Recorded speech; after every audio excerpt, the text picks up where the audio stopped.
Hi guys, Kelsey here and you're watching DJP TV. Coming up for you on this week's show, we have an interview with the IP developer of Ghost Recon Future Soldier. Package secure. Standing by for extract.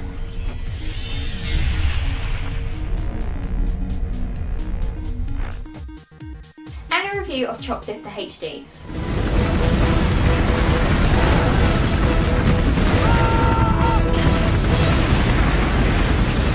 But first up, we take a look at Final Fantasy XIII Part 2. When reaching for the future, we sometimes fall into the past. As we gaze upon events that cannot be changed, our hearts grow bitter with regret. We're not far away from the release of Final Fantasy XIII-2, and to get people in the mood, we're going to run through a selection of features for this sequel to Final Fantasy XIII. What a unique little pet. Well behaved, too. Is he a monster of some sort? We call him Piggy King. The newest addition is one that affects how your battles unfold with the inclusion of recruitable monsters. After defeating enemies in battle, you'll collect a crystal, which when equipped in one of your paradigm sets, has the monster act as a third-party member alongside Sarah and Noel. With numerous monsters available for recruiting, the mechanic makes for multiple ways to play, and finding your best team will take a fair amount of experimentation.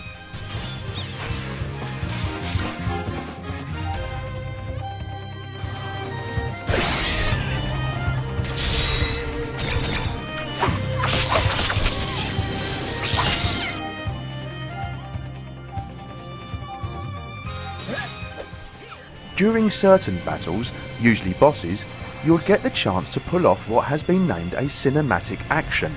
At set moments, the battle will pause and a cinematic will play out with quick time events permeating the action to keep you on your toes. Now with the quick time events and you'll deal out heavy damage and raise the enemy's stagger meter a considerable amount.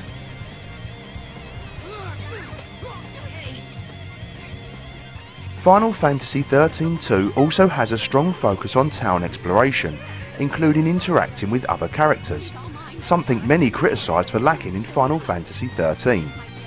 Other features worth mentioning include journeys into a location known as the Temporal Rift to complete simple puzzles, and branching conversation trees making for multiple experiences when playing. Regrets, no looking back.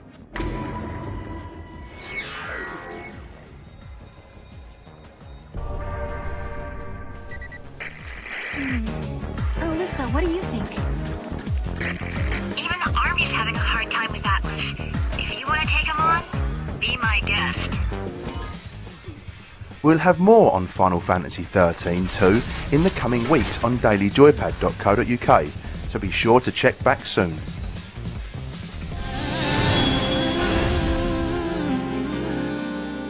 So if you liked the look of that game, or you're a Final Fantasy fan, check out PSN or Xbox Live where the demo is now available to download.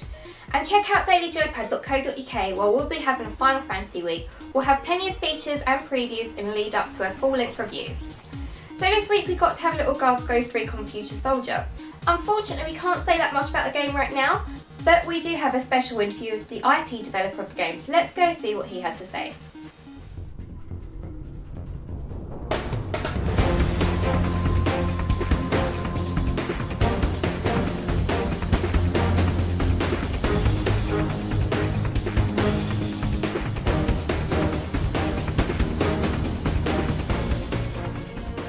Hi, I'm Adrian Lacey. I'm the IP Development Director for Ubisoft Studios France. I'm here to make a few announcements today. I just want to start off, having worked on the original Ghost Recon Advanced Warfighter series, we were always intent on pushing the boundaries of technology, really pushing the experience for players and giving a unique insight into the world of Special Forces operatives. One of the things with Future Soldier that we've really tried to do is we wanted to improve on all the foundations that we had for Ghost Recon. It's a very important franchise to us. It's a very important game for all of us around you, for the studio and for Ubisoft as a whole. And it's why we had the very difficult decision to take a couple weeks back of moving the date. We are now coming out as a street date of May 22nd in the US and May 24th in Europe.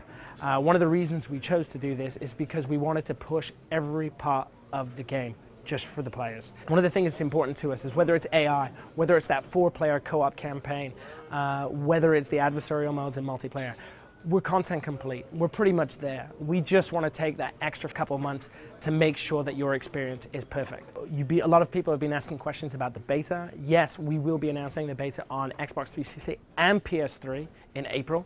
So we're all looking forward to that, and we're looking forward to you guys getting some hands on that multiplayer. The guys at Redstone have been working very hard on it, and I think we're really excited about it.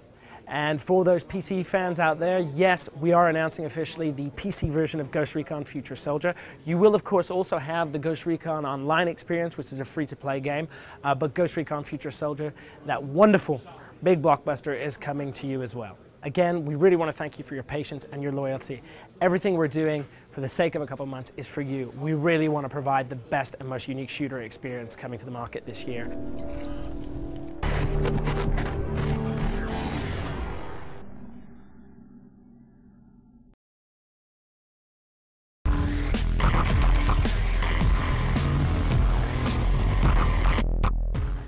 Next up, we put Choplifter HD, which is the latest Xbox Live and PSN game, through its paces.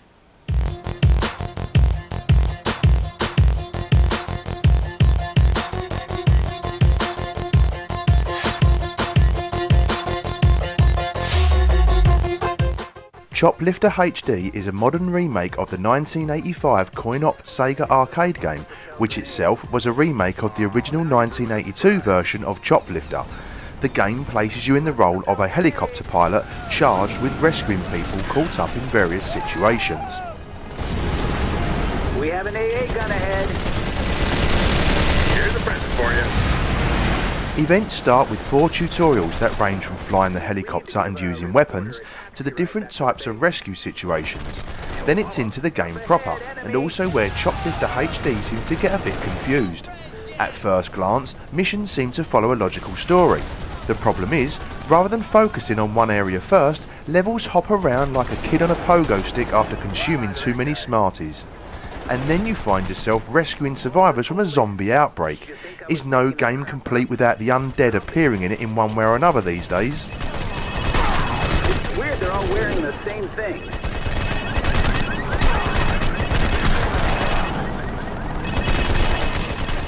Missions generally follow the same theme. Pilot your helicopter to rescue POWs, stranded civilians or hostages, while shooting bad guys and avoiding enemy gunfire and RPGs. Later levels feature flak cannons, jeeps, tanks and jets. During some missions, objectives are changed from simply rescuing hostages to piloting around a special forces soldier while he plants explosives, complete with Arnie impressions, Get in the chopper! and rescuing wounded soldiers to get them back to base before the time runs out and they die. Oh, what a big gun he has! Enemy soldier! The controls are all straightforward and the difficulty is balanced nicely as you progress through each level. After completing each mission, you're awarded a grade out of 5 stars. The more stars you're awarded, the more helicopters and upgrades you can unlock. Some levels will require you to go back and replay them using one of the other unlocked choppers to make things easier in getting those elusive 5-star grades.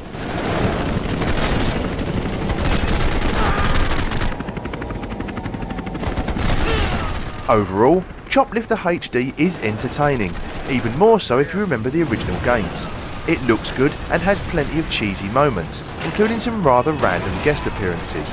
It would have been nice to have a more logical story progression, but then, that's part of the charm, I guess.